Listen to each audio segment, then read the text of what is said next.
Welcome to Nigeria. So have you heard about MMM? Fanta! Don't tell me you've not heard about MMM. Some of you are lying. You've been doing MMM.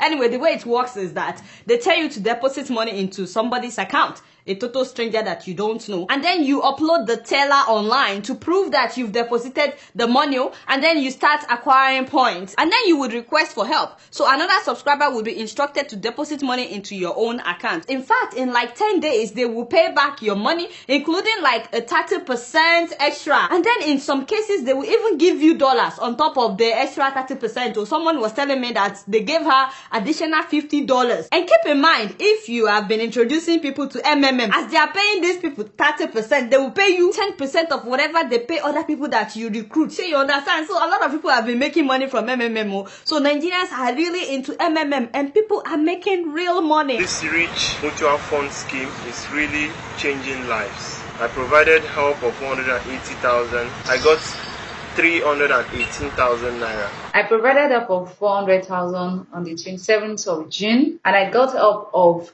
502 on the 20th of July. It was a wonderful experience. MMM has really changed my life.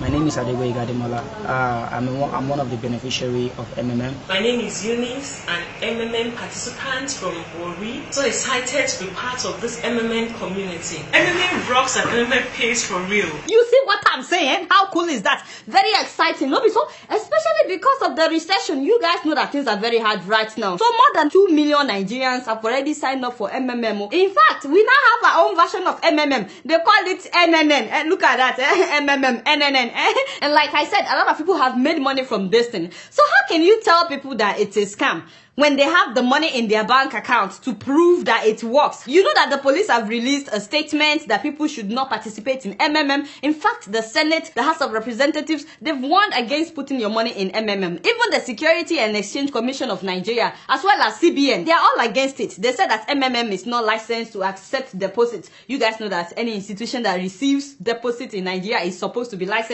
by the CBN according to the law. But Nigerians are just laughing at CBN, the police, and all these people. They're laughing at them. In fact, many MMM subscribers believe that the Nigerian government is just trying to prevent them from making money. They believe that the government wants them to borrow from the bank. That is why they are trying to stop them from subscribing to MMM. So many stories have been going online relating to MMM, people seeing it as a scam. But it makes me laugh. The Chibok girls, they are there, they've not looked for them. The problem now is all about MMM. They know that if MMM continues in 2 years' time, that nobody will go to the bank to get loan. Because why? Everyone will be financially free. This is a message strongly to Central Bank of Nigeria. MMM Nigeria has been treating us good. You have failed. You cannot deprive us from being financially stable. Mind your business. Mind your business. Talk about mine. Mind your business. I borrow money. Mind your business. Do MMM. Mind your business. Oh, mind your business.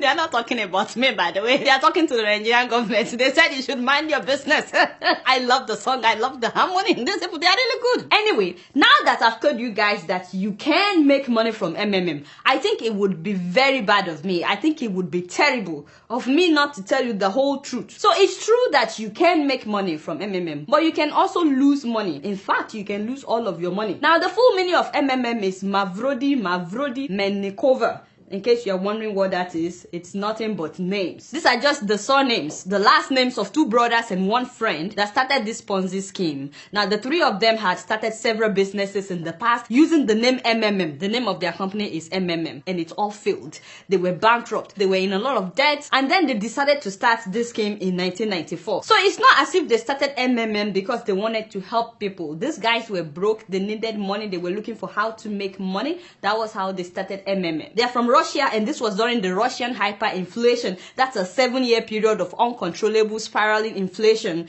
that Russia experienced. Everything was so expensive at that time in Russia. So things were really, really hard. A lot of people in Russia were desperate at that time. They were willing to do anything. So word started spreading that if you put your money into MMM, you will make money back with 30% extra. Before you knew what was happening, they were even advertising MMM on TV in Russia. People were investing so much money into MMM that the MMM office started filling rooms with cash, as in it was no longer a question of how much have we made. It was a question of how many rooms have we filled, literally. In fact, when they arrested him, the SWAT team apparently took out 17 trucks filled with cash. The journalist Marina made an investigation that when the SWAT came, they sealed the office and took out 17 trucks of cash. Do you see why Nigerians would gladly embrace MMM as well? Because we are also going through something similar to what Russia was going through at the time. We are going through inflation and we have a major recession right now. There is no job. A lot of people have not been paid their salaries for months. That's why millions of Nigerians are really interested in MMM. But do you know what happened in Russia after everybody rushed in? Everything was going well. People were making money. And you know that the more they made, the more they invested. And the more people invested in MMM. Sure, you understand? The main founder was arrested for tax evasion. In the end, MMM owed between 50 million to 1.5 billion US dollars, as in money that they refused to pay back. MMM, a familiar acronym for many Russians and probably the largest fraud case Russia has ever seen. Manipulating people's ignorance and their desire to get rich quick, he founded a company which in fact was a huge financial pyramid, which left more than 1 million Russians without their life savings. As a matter of fact, 50 people committed suicide in Russia because they lost everything. Now, nobody is trying to scare you. You can read about this on the internet. It's everywhere. I'm just telling you what happened. These are some of the people that lost their money, by the way. About 20,000 of them camped outside the MMM headquarters in Moscow, hoping that they would get their money back. MMM had issued them share certificates that looked like banknotes. That's what some of them are holding. And, you know, they just realized that the certificates meant nothing. That's why some of them are tearing it apart. The main founder was arrested and they put him in prison. But while he was in prison, the guy is very smart, by the way. He's a mathematician. His name is Sergei Mavrodi. But while he was in prison, he got signatures from people for him to be elected into the State Duma. The State Duma is like the parliament in Russia. He did that because he knows that getting into the State Duma comes with immunity. So he was able to get immunity. I'm not sure why people would vote for him, but the truth of the matter is he had a lot of supporters. People that genuinely believed that the government was trying to prevent them from making money, especially from those that made a lot of money from the MMM. And then he got immunity, so they had to release him from prison. But then he was expelled from the parliament. Mavrodi was even elected to the Russian State Duma and received political immunity from prosecution, but just a year later, he was stripped of his status. And once he was expelled from parliament, he declared bankruptcy on December 22, 1997. And because he had declared bankruptcy, the government couldn't force him to pay people back their money. So he declared bankruptcy, and as soon as he did that, he disappeared. He was on the run. He was hiding until they arrested him in 2003. Now come and see how people were throwing eggs at him. People were so angry with this man because him and his friends, they stole their savings.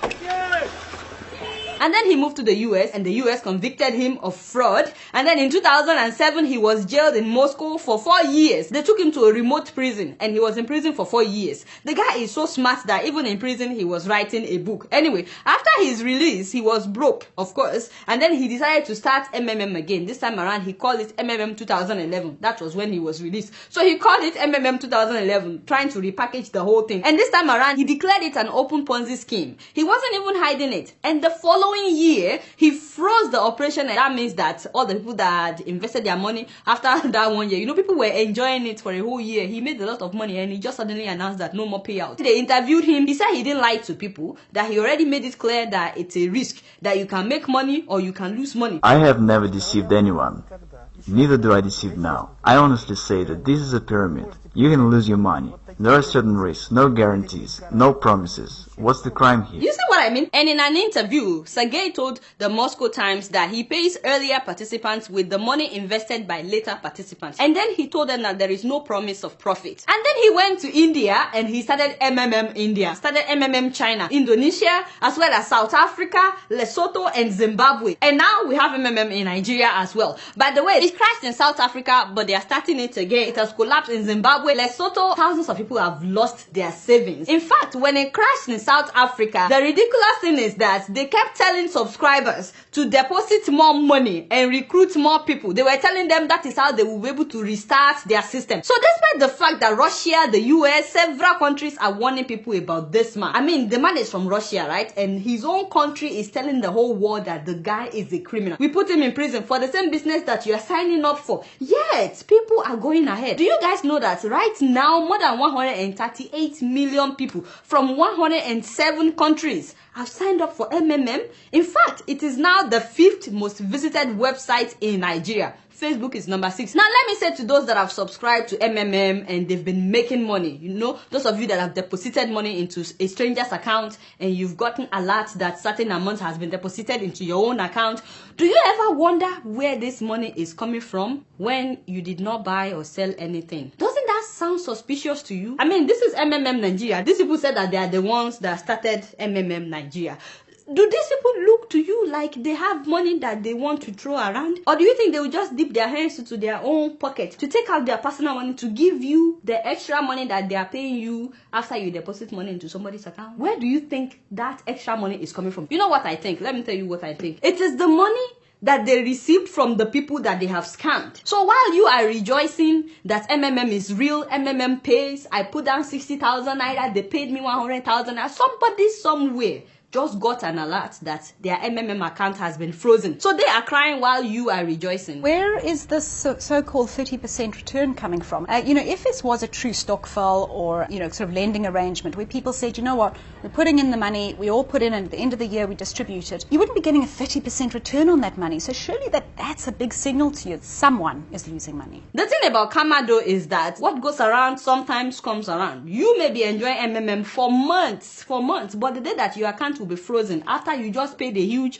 money into a stranger's account, you won't know until it happens. A lot of people have been scammed in Nigeria, by the way, and just because it didn't happen to anybody that you know directly doesn't mean that it's not happening. By the way, one Nigerian that was scammed documented everything. If you have time, you can read his article. At first he said that they were telling him that his account was under temporary moratorium. That means it was temporarily frozen. And then they said that he used a different bank account, and he said he has used the same bank account. And then they said, well, he didn't follow the rules. Anyway, he lost his money. There was a story recently of a student at the University of Nigeria, Nsukka, that committed suicide. Apparently, the guy left a suicide note, and I really wish that the Nigerian police would release this note. They should publish it so we know exactly what happened. But according to the school authority that saw the note, he killed himself because he borrowed money from a lot of people and he gambled with the money and lost everything. So they didn't tell us exactly the kind of gamble, but he's been promoting MMM on his Facebook page for months. He posted this one in September. You know, when you tell people to sign up, if you recruit people, you get 10% of whatever they are getting. So he posted this in September. So I said all this just to tell anybody that is willing to listen. Yes, things are really hard right now.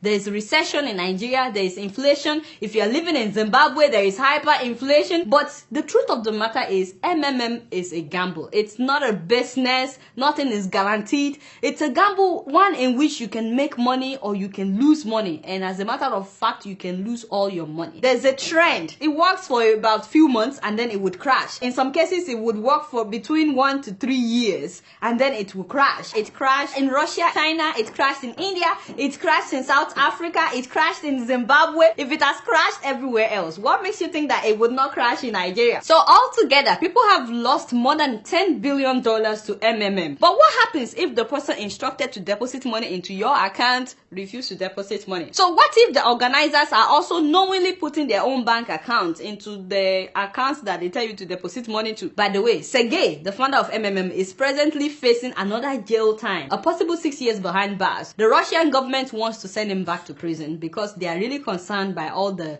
things that he's doing all over the world. The government of Russia in March of this year just signed a new law against all the organizers of Ponzi scheme, which is what this guy is doing. Before now, Ponzi scheme is actually not a crime in Russia. That's how he was able to get this far. So Russia is really concerned about what he's doing. Meanwhile, Nigerians are now photoshopping CNN news headlines and international news headlines in order to promote MMM. This is the original screenshot that was photoshopped. You guys can see the difference. What they did was they changed the original headline, and this is another one that they changed. You can see what the original headline says, but yet some people would believe this, and now they are saying that Buhari is also advocating for MMM. And I'm like, why? He's not the first person to do this, by the way. There's an American that did a similar thing, Bernie Madoff. I'm sure you guys know about him, and he's now serving like 150 years. By the way, Koledowo, I should warn you, people will attack you for talking about MMM, just so you know. Not me, but you. But you know, I have to address this so that the day it will crash in Nigeria, nobody will say, Adola, how come you didn't warn us? You guys know I don't know much. Guess what? I'm just keeping it real.